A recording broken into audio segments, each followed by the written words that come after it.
I need to be looking where? Here. Yeah, leaves us with either a bad taste or a good taste, Yeah. right? So what does this make you feel about the organization when you have these positive experiences? Okay. Instead of actually being good to you, I think maximum exploitation happens in the initial years of your career, which is so sad. Yeah, and those are the organizations that need this kind of sensitivity training. Like they Yeah. need to know how to talk to people. And the younger generation keeps changing, and things that were important to you are not important to them. Things that motivate you don't motivate them. Rolling वहाँ पे Hi, I'm Sakshi. I work for Heads of Hotels as Head of Foundation and Internal Communication. I'm Shell. I work currently with an organization called Philips.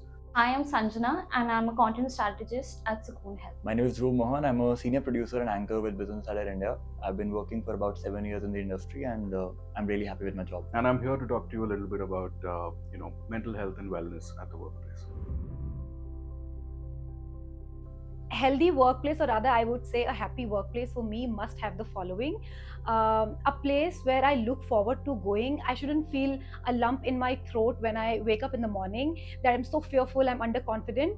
And a place where leaves are encouraged. So as a whole, if I have to say, a place where there is a trust that has been built between the leader as well as the team members, and where everyone feel that they belong. So, three things: a very strong sense of purpose, two, clarity of goals, and lastly, respect is what defines a happy workplace.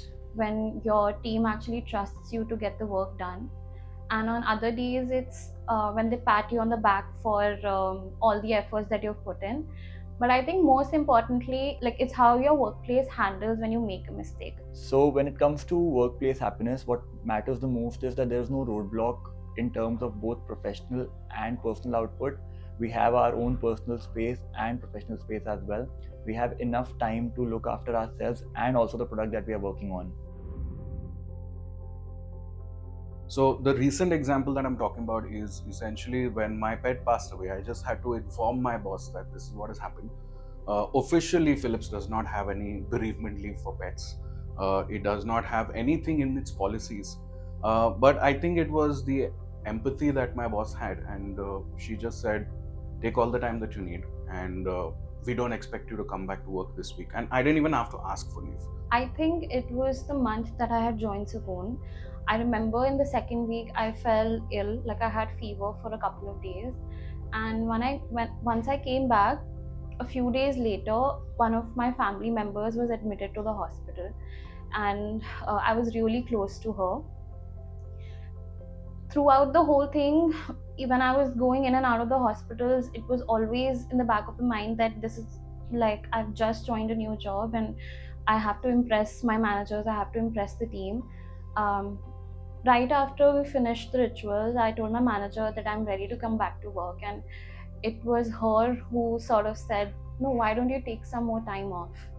And at that moment I realized they were actually giving me the compassion that I myself wasn't giving to myself. So I believe that since my work requires creativity, a lot of times what happens is that you might feel burnt out.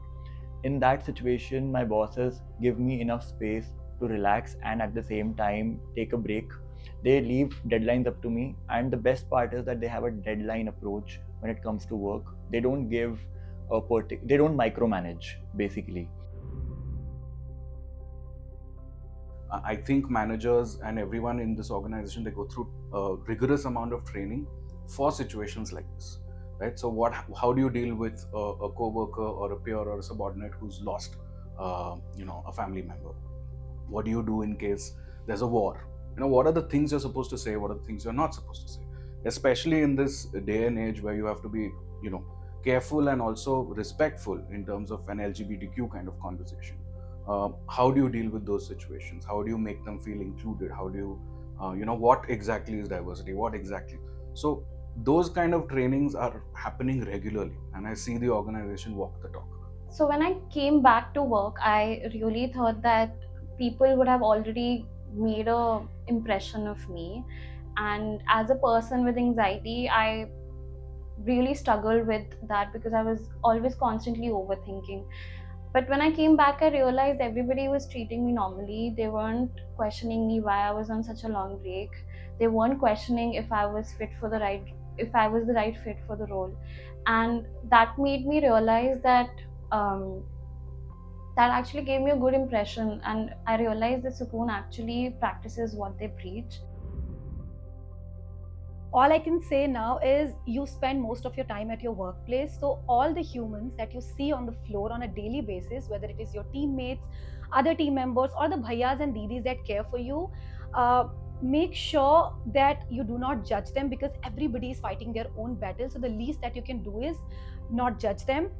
Enroll for some sort of a therapy for your mind, be it yoga, Reiki, or even meditation. And lastly, have a hobby day. Dedicate one day of your week to nurture your hobby. So, be it playing an outdoor sport, painting, going to the gym, dancing, whatever it is, have a hobby day.